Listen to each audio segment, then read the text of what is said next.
Hey guys, it's Randy with Low Buck LS here again, and this week we're going to try to do something a little bit different. As you can see, I'm driving down the road here. In the last episode I mentioned I was thinking about giving overlanding a try, so I've been listening to the Overland Bound podcast. He hasn't put out any episodes lately, but listened to one episode that kind of caught my interest. It talks about a 3-day adventure challenge. Basically what we're gonna do is take 3 days. It is Friday, what day is it? September 18th, 2020. So we're gonna take 3 days, go 1,000 kilometers or 600 miles, stay in 2 different camping spots with no cell service, kind of off the grid. I got Low Buck Tuck back there with me. I actually took out the passenger seat in my truck so he can be a little more comfortable while we're rolling down the road. So I don't know if this will even be worth watching, but I figured I'd turn the camera on anyways while I do this trip. So we're heading down the road here. I'll flip the camera around and kind of show you the scenery here, but heading down Highway 22 down to the southwest corner of Alberta to the Crow's Nest Pass, and we'll do some exploring in the Rocky Mountains there, kind of on the Continental Divide on the border between Alberta and BC. So one of the things that this Michael with Overland Bound says, he defines overlanding as vehicle-dependent travel. So, you know, this isn't exactly an overlanding vehicle. It's not a Jeep or a Toyota with the rooftop tent and all that, but he says it doesn't matter what you drive, but what does matter is where you drive it. Since I'm in my 2007 GMC, which is a stock truck with stock tires, we're gonna be pretty cautious and not do anything too extreme, but I do want to venture off-road a little bit. So let me flip the camera around here for a bit and show you some of the scenery, and then when we get to campsite we'll turn the camera back on. Actually, you can't see a whole bunch here. It's pretty smoky from the fires down in the States, but kind of in the foothills on the edge of the mountains, kind of down in ranching country here. Yeah, I got Tucker got his bed here right where the passenger seat was in my truck, so he's more comfortable that way. That way he can sit up and look around and he's happy. So yeah, we'll turn off the camera for now and turn it on again when we get to the campsite and get set up there. Alright, so we have made it to our campsite on the end of day one. Low Buck Tuck is exploring around there.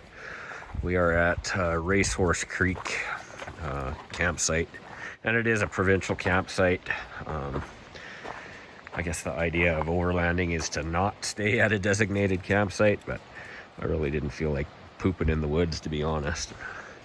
The creek's just down there. I was just gonna point out one other thing too, in case you guys are questioning my sanity as to whether it's safe to be out here alone and no cell service. I did rent a sat phone for the weekend, so if there is an emergency I will be able to get a hold of somebody, but that's kind of the whole idea, is to get away from cell service and get away from emails and Instagram and Facebook and just have some time to yourself.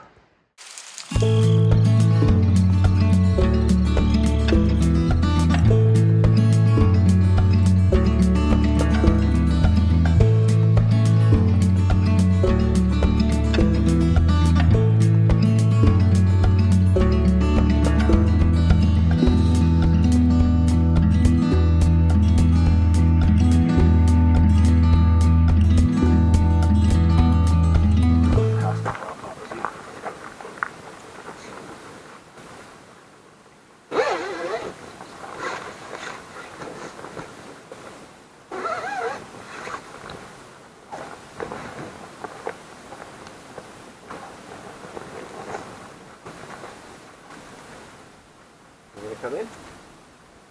Come in. Come.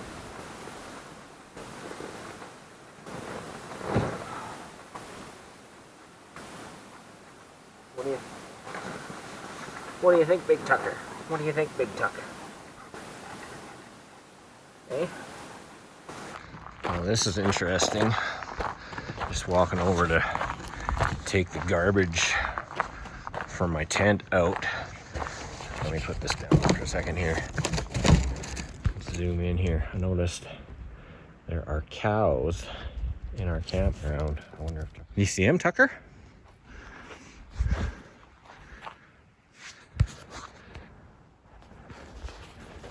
Oh. Is Tucker gonna go chasing cows?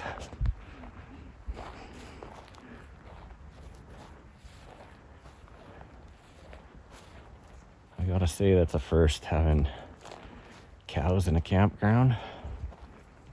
Oh, there goes Tucker. Tucker, hey! Tucker!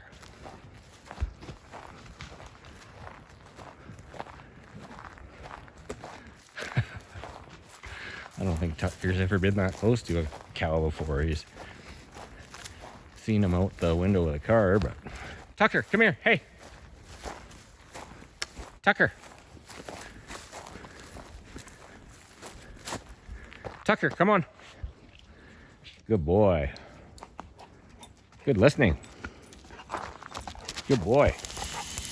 And here we have supper for day one of the 3-day solo adventure challenge. Pierogies and sausage.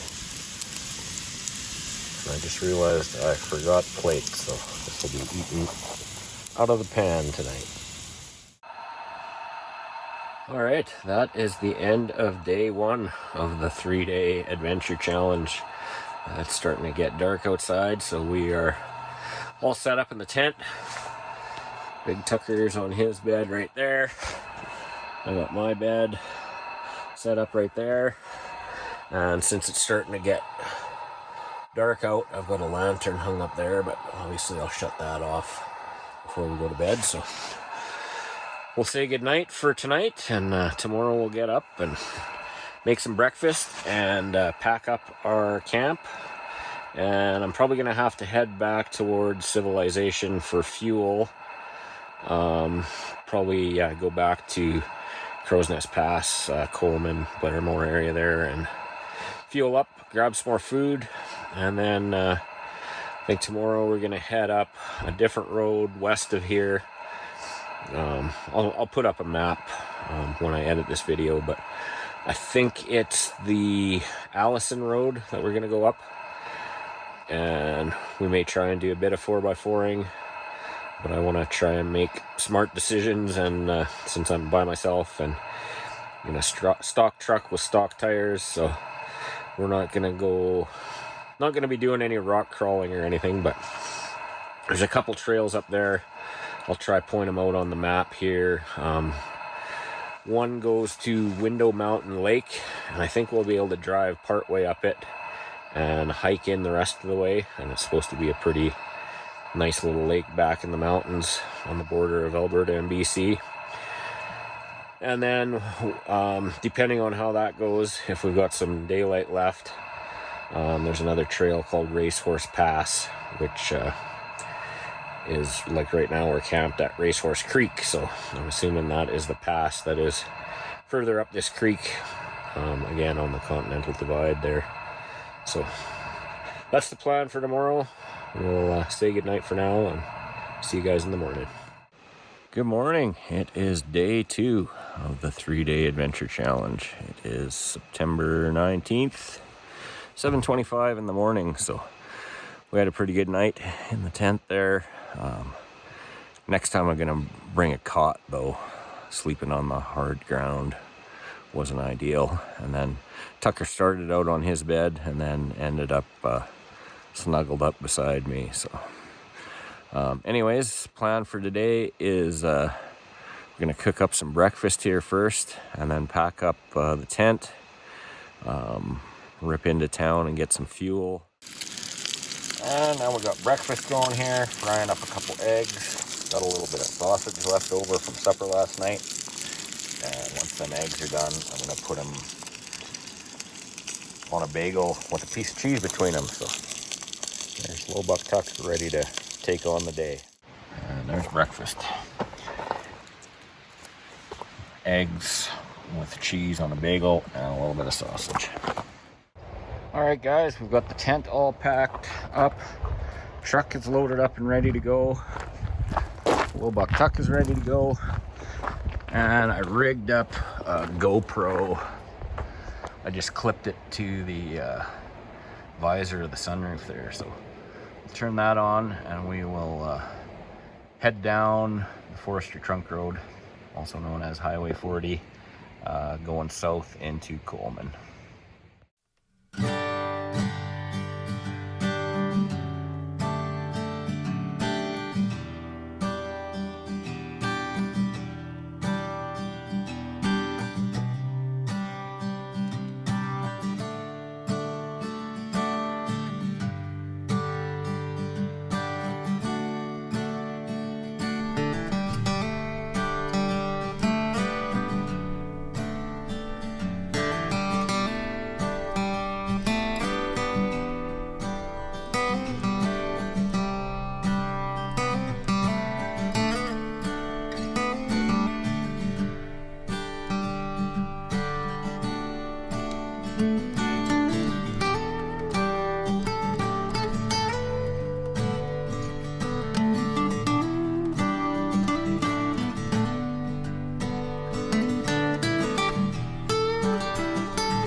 So we just came down Highway 3 for a little bit there from Coleman.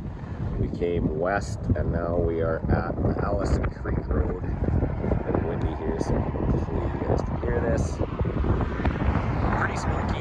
You can't see the mountains very well, but maybe I'll put the GoPro on top of the truck again and we'll get some footage going down this road.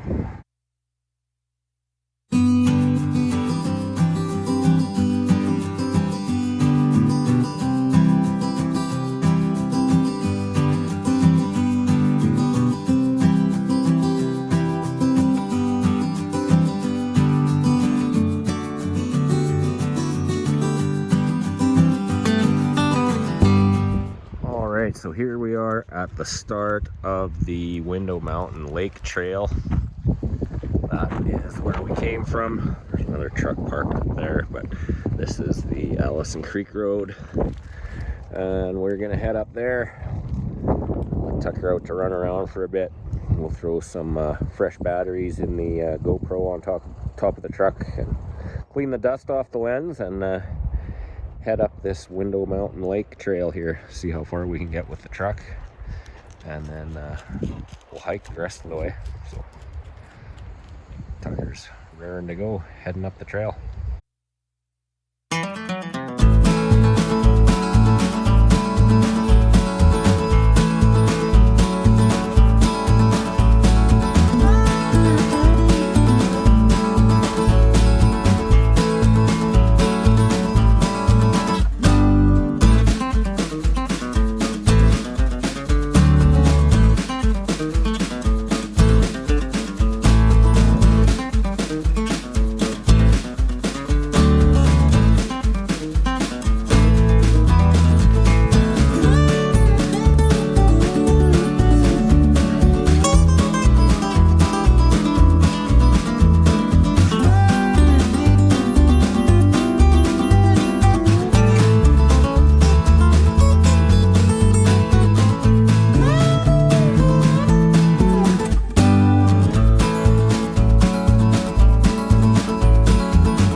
as far as we can go with the trucks at Window Mountain Lake Trail. And we got 3 Toyotas and a stock GMC. I feel a little out of place. Anyways, we're gonna hike on from here. So we are on our way into Window Mountain Lake. Just stopping to enjoy the scenery for a minute. Nice mountains around here and a nice little meadow. I'm gonna tie my shoe and we'll keep on plugging down the trail here. And here we are at Window Mountain Lake. It's a bit of a steep hike to get here, but worth the view, worth the walk.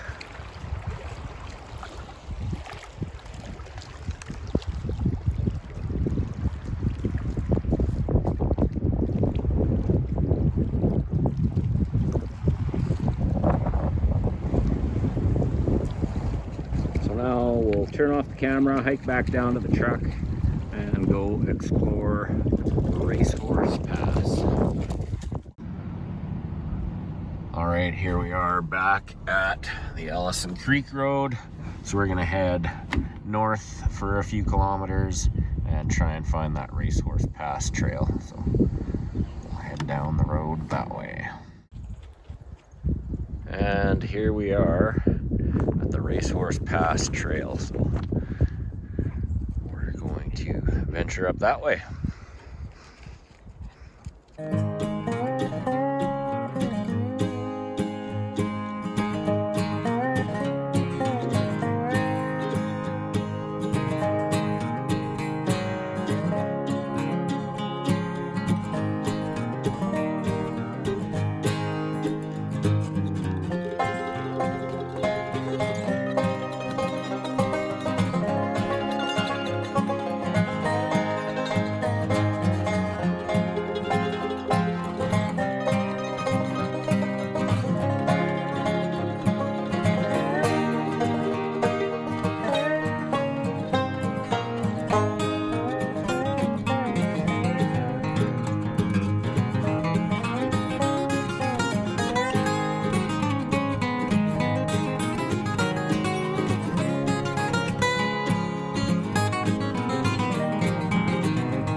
Stop and take a quick video here going up that Racehorse Pass trail. That is where we just came right there, and it is just beautiful here. Still pretty smoky, but awesome country. So we're gonna keep going up the trail.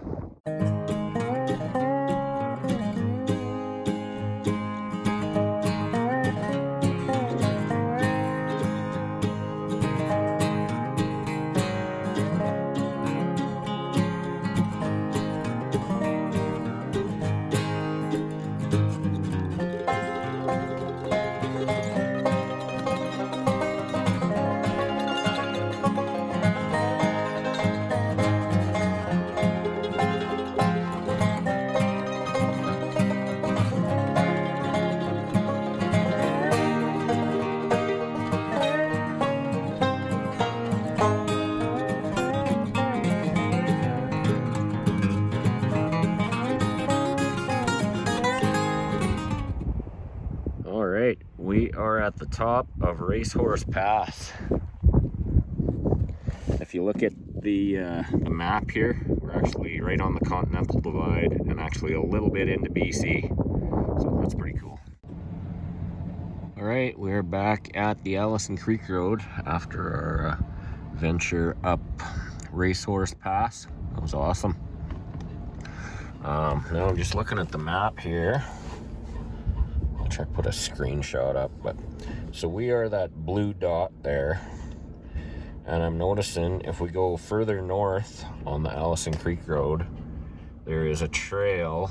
These purple lines are like legal 4x4 trails that comes out back at the Forestry Trunk Road. So I think we're gonna venture further north on the Allison Creek Road here and see what that trail looks like, and possibly end up at that campground there. Otherwise, we got to go back the way we came down to the Crow's Nest Pass again and go the other way around. So, but I don't know what condition that trail will be in, or if it's passable in my truck, but we've done those two trails in mine, so I think we'll go check it out.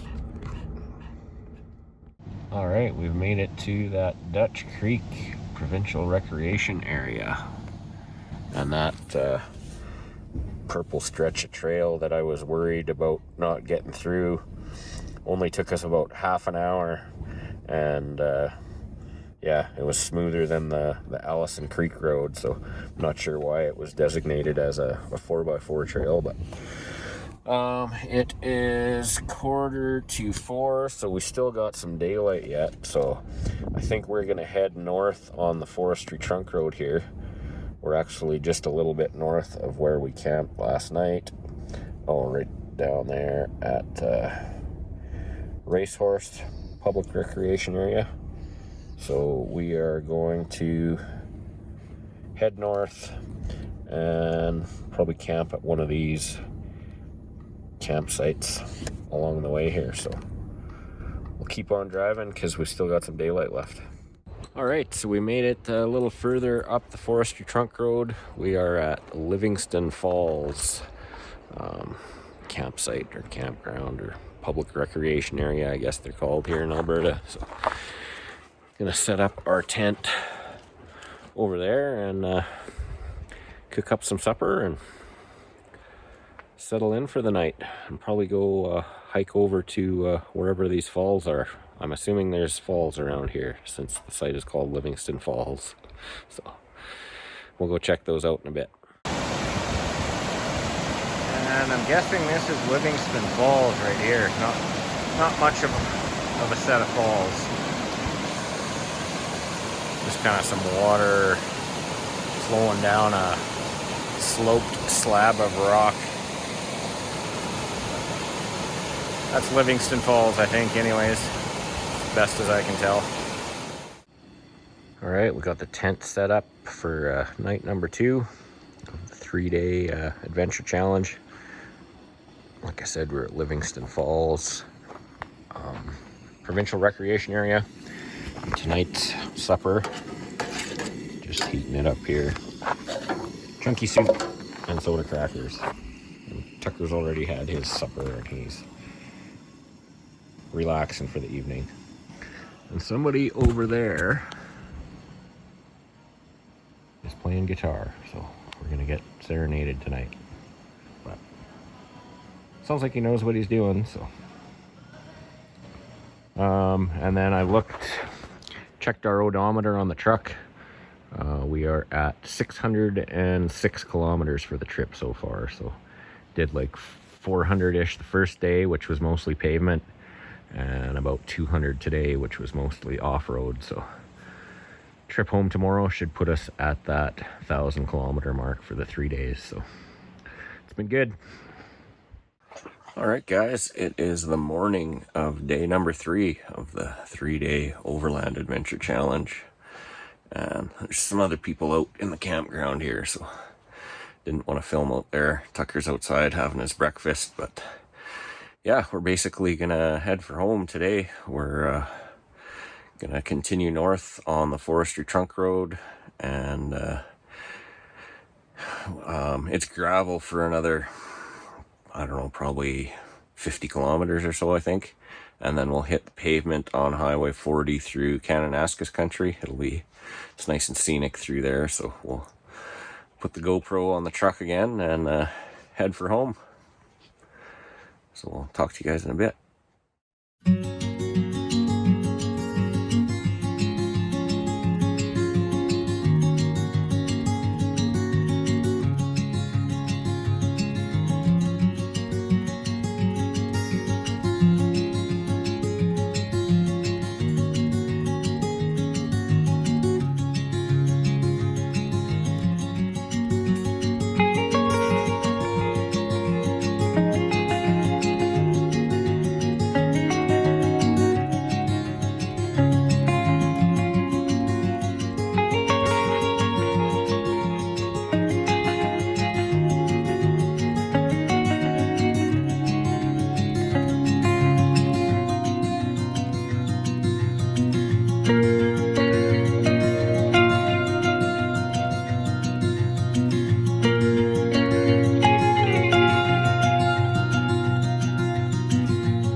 It is Sunday afternoon on day 3 of the 3-day adventure challenge that I'm doing, and we are in the home stretch now. Odometer is at 817.2 kilometers for the trip so far. We've got about 2 hours to drive home. It'll all be pavement from here. We came up the rest of the forestry trunk road until we hit the pavement, getting into Kananaskis Country there. Followed that pavement, Highway 40, up to the Trans-Canada Highway, Highway 1, west of Calgary. We hung a left and went into Canmore, and I let Tucker out at the dog park in Canmore, let him run around for a while. We grabbed some fuel and a burger. And now we are currently on the old Trans-Canada Highway, Highway 1A, heading east from Canmore, and we're going to try and take some back roads on the way home. But just wanted to fire up the camera for a bit and chat about what I've learned from this trip. There's a few things. I guess the first thing is that I like this and I want to do more of it. You definitely do have a lot of time to think. I was usually had the camp set up and had supper eaten, and it's starting to get dark by about 8 o'clock, so there's not a whole bunch to do between 8 p.m. and 8 a.m. There's no Instagram to scroll through, no Facebook to scroll through, not getting any text messages or emails or phone calls, so I think this is something I want to do more of, like maybe do like twice a year, do a spring solo overland trip and a fall solo overland trip. A few other things I learned. Camping with a golden retriever is messy, especially when he's jumping into rivers and getting all wet, and then comes and lays back at the campsite, and the ground's all covered in pine needles and sand and pebbles, and the tent gets pretty dirty. But what else did I learn?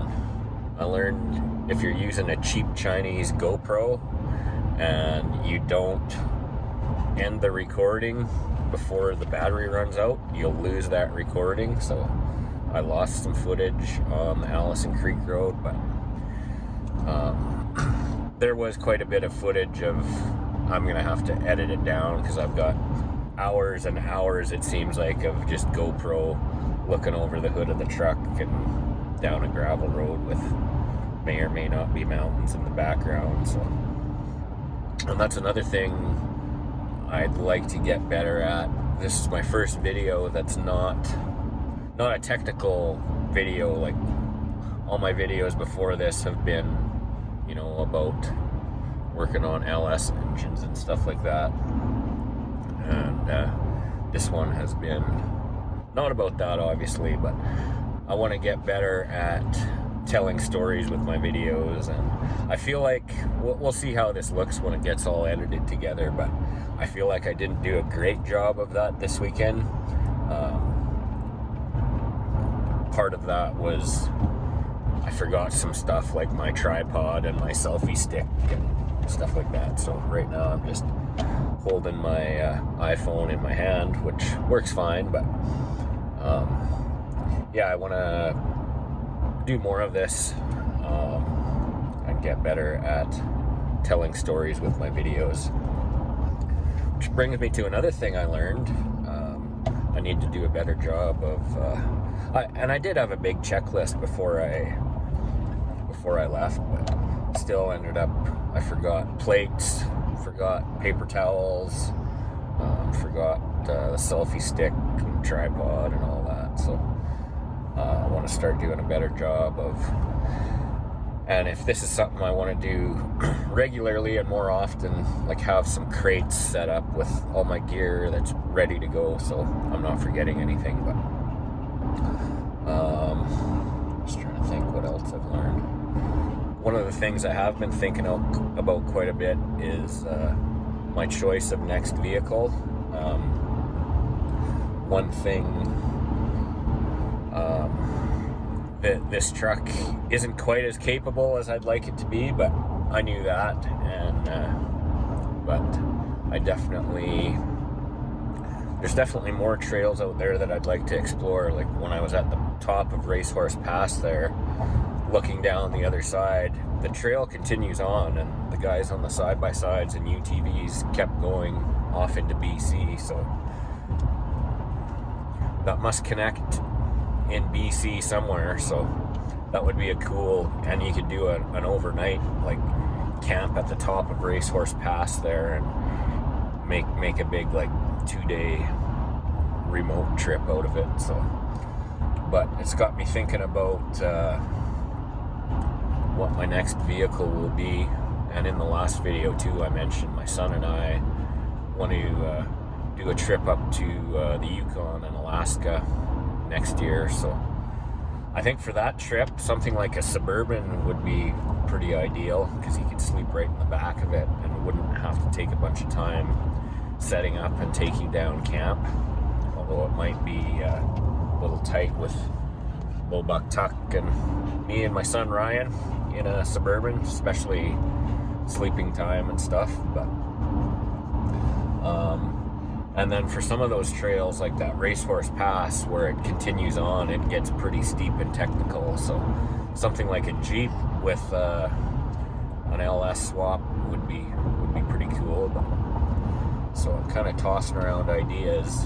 I did, for you guys that follow me on Instagram and Facebook, I had posted a picture of an old square body Suburban that I thought about buying and LS swapping, but I think that was just too big of a project, especially with it coming up to be in winter time in Canada here. I don't really have a space to work on that big of a vehicle. And to do an engine swap outside in the winter in Canada and stuff just wasn't ideal.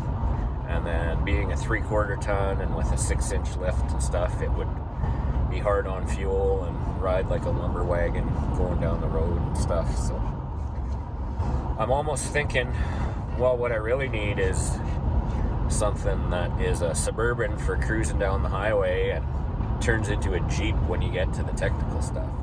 But that's not going to happen. So I'm thinking probably for the big road trip next summer, something like Suburban between like a 2007 to 2010 type of thing, and then do it up for mild overlanding and mild off-roading with some bigger tires and a decent navigation system and beds and a fridge and stuff like that. So I think that's probably the next direction I'd like to go. And I've mentioned it before on this channel too, I definitely am intrigued by the idea of LS swapping a Jeep. So one thing I can tell you is my next vehicle is not going to be a $50,000 Jeep or Toyota. Nothing against those guys, but that's just out of my budget. So we'll kind of keep going with the low buck theme and try and do this off-roading and overlanding thing on a budget. So what else did I learn? Oh, one thing that really struck me was, I guess this is the value of overlanding or 4x4ing, was driving home through Kananaskis there. You can sure see the contrast when a scenic place is easily accessible by paved roads. We drove through that one staging area where all the people from Calgary and their BMWs and stuff come out, and there had to be, I didn't count them obviously, but had to be 100 cars parked by the side of the road. So, and I think that was like a hiking trailhead or something. So if there's 100 cars and most of them have at least 2 people in them, that means there's probably going to be around 200 people on that trail. So, and then if you compare that to, sharp corner here, I should pay attention to my driving a bit. Well, I should probably actually pay attention to my driving a lot, but anyways, you compare that to what I did yesterday with that window mountain lake hike, where it wasn't super technical, but it was not a trail that, like, it was barely at the edge of the capabilities of this truck. I could hear my Nerf bars scraping in a couple spots, so wouldn't want to go on anything more technical than that with this truck. But yet you get up to the trailhead and the staging area there, and there's only 3 other vehicles there, and hiked up to this beautiful lake. And yeah, I passed a couple people on the trail, but got to the lake shore and had the whole place to myself. It was just beautiful. So that's the value of having a vehicle that is a bit more capable of getting over some, even if it's just mild obstacles and stuff, and being willing to take it on trails like that. Like a lot of those SUVs parked along the side of Highway 40 in Kananaskis there would probably be capable of doing that trail, but the drivers aren't willing to take them off the pavement or get them dusty or risk getting a rock chip. So that was something that really stuck out to me, was the value of getting off the beaten path, I guess. So anyways, the road's getting curvy here. It's a beautiful way to finish off the trip, going through windy, lesser traveled road here, and the leaves are starting to change, so we're getting to the point where we're winding the trip down. GoPro batteries are getting low and the SD cards are getting full, so I think we're going to shut off the cameras for the rest of the trip. We'll turn them on briefly when we get home, just to show you the odometer and that we hit our 1,000 kilometers. And, so that's all for now. We'll talk to you in a little while to wrap things up. Alright guys, we are in the home stretch now, probably 5 or 10 kilometers from home, so I figured I'd turn the camera on one last time. We have put on 1,104.8 kilometers, and you can see I've got a couple check engine lights and stuff on. I'm gonna need to give this thing some attention, and the truck is like covered in dust from all the dusty roads. We took a little bit of a detour on the way home, hopped back on the forestry trunk road. Actually, let me flip the camera around so I can, you're not staring at my speedometer here. Just hang on. So yeah, from Canmore there, we hopped on 1A and then jumped on the forestry trunk road again for a bit, up through Cypress, and then took the Harold Creek Road, I think it's called, which ends up in Water Valley, and then jump back onto Highway 22. And now I can see the sign here coming up. We are 2 kilometers away from home, so we're going to end up this trip with about 1,110 kilometers. So we're going to get home. I'm going to edit this video, and we'll get it put up. I hope it ends up being something that interests at least some of you guys. If it does, let me know, and if it doesn't, let me know that too, and we'll do something different next time. Anyways, that is the 3-day adventure challenge. We'll be home in a few minutes here. It's been a good weekend. It was really good to get away, but it's really good to get home too. So that's all for this one. Have a good day, and we'll talk to you on the next one. Bye for now.